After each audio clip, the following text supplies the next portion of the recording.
Okay, I'm back. News, great stuff. Legislative Council stuff for the UIL. This is where we get down to it. This is where we start voting on stuff and really start hashing stuff out. UIL Legislative Council meeting going down this Tuesday. We got to talk about it because there's some major marching band stuff that is going to be evaluated. Some reports are going to come out, and we're gonna hash some stuff out. So let's go over a lot of the stuff we talked about a couple of months ago. But we're getting down to the point where hey, we gotta figure this out. Is this gonna happen? Is this not gonna happen? So let's go over it. And I'm happy to be your guide. Good morning again, Daniel Valdez again. It's a pleasure and honor to talk to you. Thanks so much for listening. So let's go over this. Every summer, the UIL does a legislative council meeting where there are different rule proposals, not just for music, but for athletics and academic standards and policy and all sorts of stuff goes through. I'm not concerned about all that stuff, whatever. We're talking about music here. We're talking about specifically marching band. So this is what's going down. It's going down in Austin, June 14th, which is this Tuesday. You can actually watch this live, and we'll end up posting I'm sure there'll be a link in here in the description for the YouTube link. You can actually watch it live because it is, because it's tied in with Texas state government and stuff like that. It has to be a public hearing, so that means we can't. Okay, it's not a closed doors sort of thing. So we're going to talk about. So you can actually watch it live. So if you got nothing to do Tuesday morning, you can go ahead and check that out and watch the fate of marching band as we know it in the state of Texas be decided. So I'll just go over real quick what's going to be discussed there and kind of refresh everybody's memory about how we got here and stuff like that. So there are one, two, three, four. There are 5 staff proposals that are being brought up, which is they're submitted by the UIL staff, marching band staff committee. They're the ones that submit these things. And a lot of these things were done through that survey. You remember that survey that came out at the end of February that asked, we asked the directors and we asked the superintendents, like, would you want state contest every year? And would you want area contest? And what would you like for this? And stuff like that. That was just a survey. That was just an anonymous survey that was like, tell us what you're thinking. And now we got to actually vote on this stuff, and we got to actually see if we can implement policy on it. So we got 5 staff proposals, and there's one report that's going to come out. It's considered old business because it was actually proposed, I think, either 2019 or 2020, shortly before everything went crazy. There was an old business staff or something that was brought up that needed further study. So we're finally getting around to seeing what we can do for what reports are going to come out there. So let's go ahead and talk about that right now. There was a proposal marked by a region chair committee that wanted to create a Division I and Division II for marching band. Now, when I say Division I and Division II, I'm not talking about skill level. We're talking about the same deal that they use for football. Every year we got football. We got a Conference 6A Division I, Conference 6A Division II. Division I being the large schools, and Division II being the smaller schools for 6A, and then Conference 5A, 4A, 3A, 2, and all the way down. We had a proposal to create a Division I and Division II for marching band. Larger schools go into Division I, and the smaller schools go into Division II.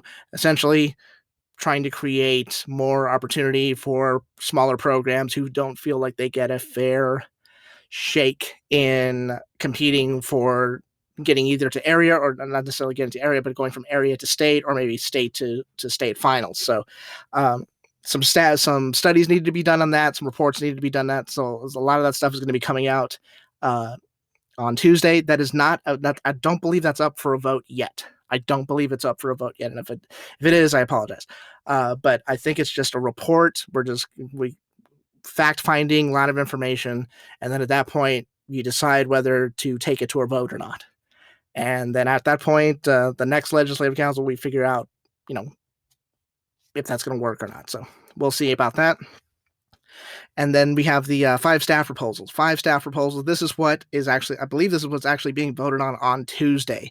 So again, a lot of the stuff was back at the February survey stuff, but now we're actually putting it together so that we can say yay, nay, or abstain, or throw a chair through the window or something, whatever. Staff proposals. Section 3, letter A.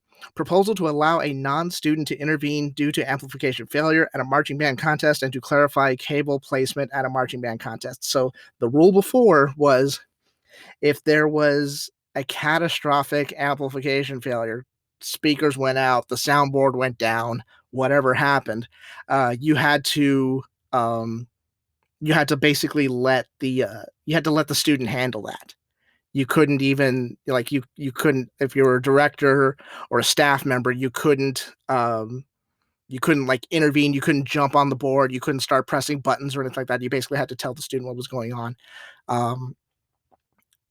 So now we're trying to make a rule to where like if like nothing's turning on and it's like it's gonna delay the show or get you a penalty or something like that, we're trying to have a non-student or essentially a staff member or director be able to correct those things. Now, the catch is you can't physically trigger any sounds or anything like that, but you can at least go in there and like, I got to change this cable out or else it doesn't get fixed, or I got to make sure that all the stuff's plugged in properly before we get in trouble or anything like that. So long overdue, absolutely needs to be passed. I have no issue with that being a change to the rule. There are times when things just go wrong, and we got a non-student has to come in there and intervene and try to make sure that the show goes off without much of a delay. So I'm pretty confident that'll pass. Letter B, proposal to reduce the number of bands necessary at an area marching band contest to have a preliminary and final round. UIL rules state that you have to have a certain number of bands at area contest to warrant a preliminary and final rounds. Now, most and pretty much almost all areas have, at least in 6A, almost all your areas don't have a problem with that because there's so many schools and all those schools make ones at regions. So you have a ton of schools at area and you never really have to worry about that. The unique situation is out in area A, the El Paso, West Texas area, because the situation we went into last year, if you remember, area A missed the number of bands qualifying for area mark by one program. So therefore, they were not allowed to have a preliminary or final round. The UIL rules stated that they had to have whatever preliminary rank came out, that was the final score, and that was it. So this proposal would allow more areas, especially when you head down to smaller conferences. It would allow more areas to essentially all areas to have at least a preliminary and final round, pretty much regardless of of how many programs qualify for the area contest. So I have no problem with that. It was kind of one of those one-off things, but it is, you want every program to be able to perform the show twice if they qualify for that second show. A lot of stuff can happen between prelims and finals, especially in the UIL system, the way it currently is structured right now for area contests. And I've been around with that over and over and over again. So I don't imagine there being too much pushback from this. So look for that to happen. Like I said, it's a rare situation, but it is something that needs to be addressed because you want every program to have at least another opportunity to get in there and show what they're made of. Letter C, proposal to change the Foray bans from utilizing the 5-judge adjudication system at the state marching contest to the 7-judge adjudication system. That was something that was in the survey, the marching band rules survey results.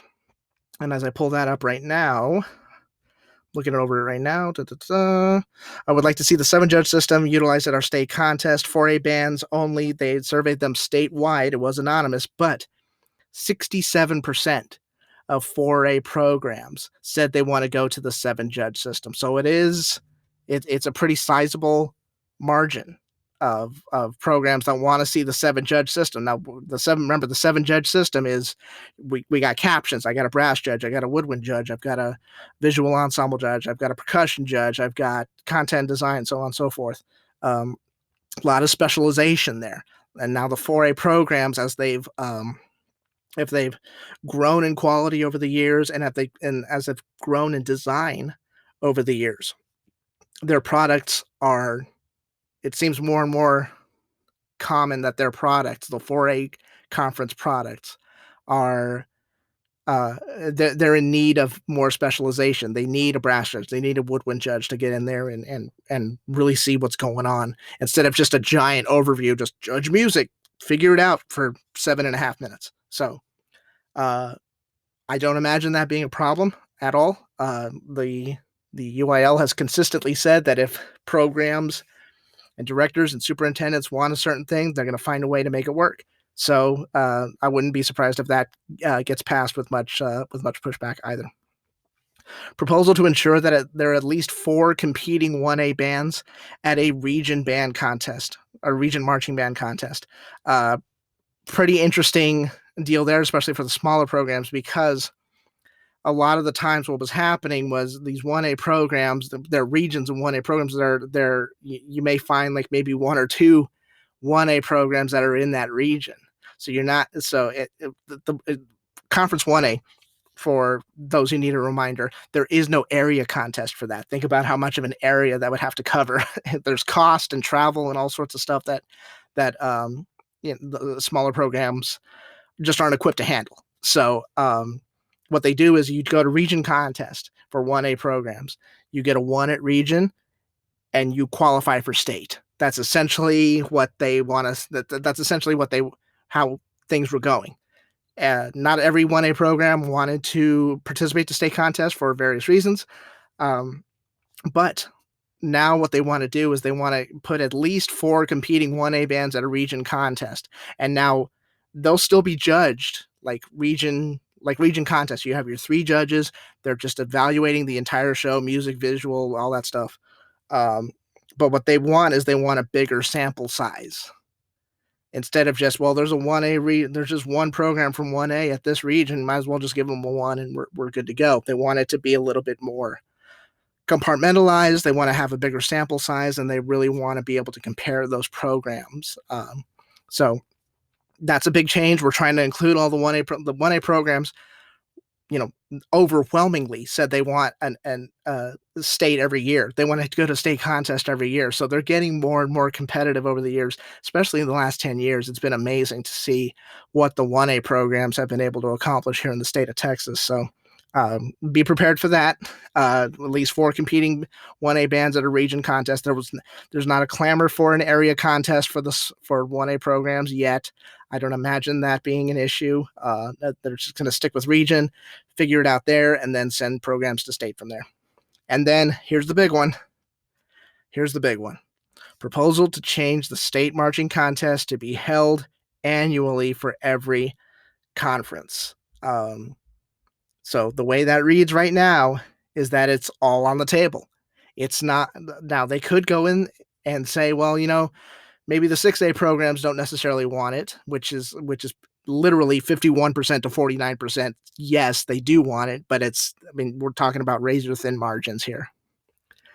They could go back in and say, well, maybe the 6As we do every other year, but everybody else we do every year, or however they want to do it. But as the proposal reads right now, it says proposal to change the state marching contest to be held annually for every conference. This is the big one. This is going to shake up things a lot, because I have this feeling that it's going to pass. Not just to go back over the rules, but back over the survey that was taken and that the results that were released in February of earlier this year. This is what was asked. I am in favor of UIL holding the state marching band contest every year. They asked all the bands statewide, whether you made state or not. Conference 1A, 76% said yes. Conference 2A, 79% yes. 3A, 76% yes. 4A, 67% yes. 5A, 56% said yes. 6A, 52% said yes. So you saw the smaller programs are like, yes, we want to go to the Alamo Dome. We want to go there. This is going to be awesome. Let's go there.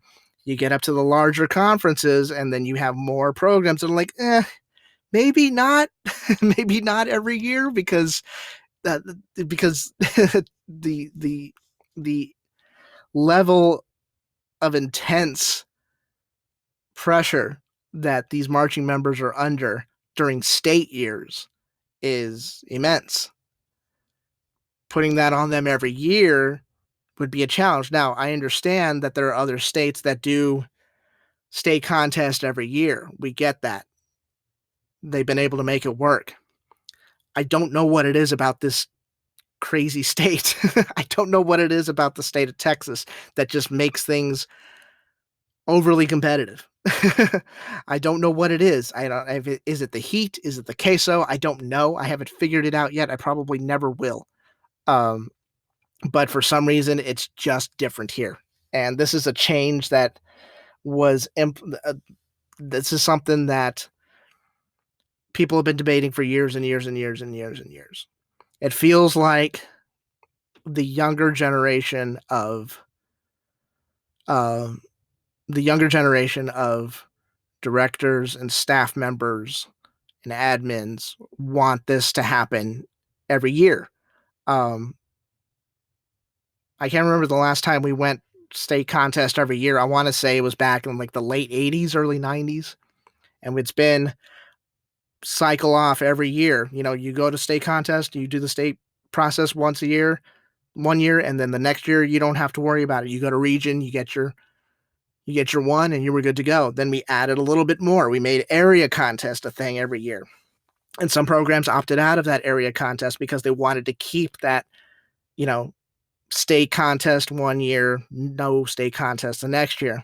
Now we're looking at putting everything out there. Let's just go for it. I don't see it.